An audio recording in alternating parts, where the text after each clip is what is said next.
OPD में एक दिन दो पेशेंट आते हैं, दोनों का एज सेम था, जेंडर भी सेम था, दोनों को बीमारी भी लगभग एक जैसी थी और जब ट्रीटमेंट दिया गया तो दोनों को सेम ट्रीटमेंट दिया गया।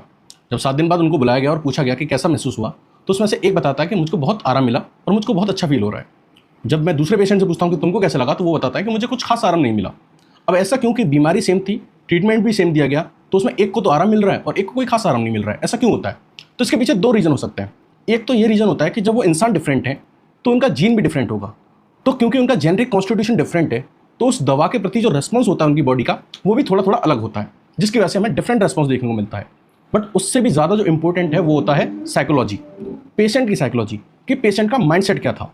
ठीक है, अगर वो पेशेंट जो ये सोचता है कि मैंने अगर दवा टाइम से खाई तो मैं बहुत जल्दी ठीक हो जाऊंगा और मुझे इस दवा से बहुत आराम मिलेगा, और वो अपनी सेहत के प्रति बहुत ही पॉजिटिव थिंकिंग रखता है, तो उसकी बॉडी से कुछ अच्छे हार्मोन रिलीज होते हैं, जैसे कि एंडोर्फिन, सेरोटोनिन, ऑक्सीटोसिन। ये हार्मोन क्या करते हैं? उसके इम्यून सिस्टम को ट्रिगर करते हैं कि आप हीलिंग जल्दी करिए, यानी जल्दी से जल्दी आराम पहुंचाइए।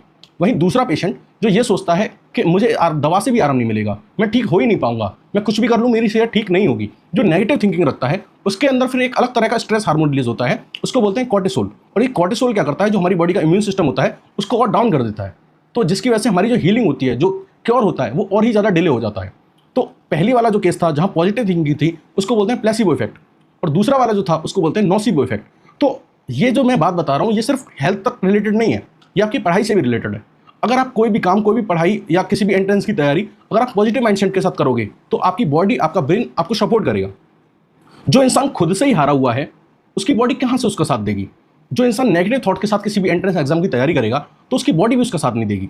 तो इसलिए ज़रूरी है कि आप कोई भी काम कर रहे हैं, अगर आपने वो स्टार्ट कर दिया है तो फिर आप उससे पॉजिटिव माइंडसेट के साथ करिए, तो फिर आपकी बॉडी आपका साथ देगी। Thank you.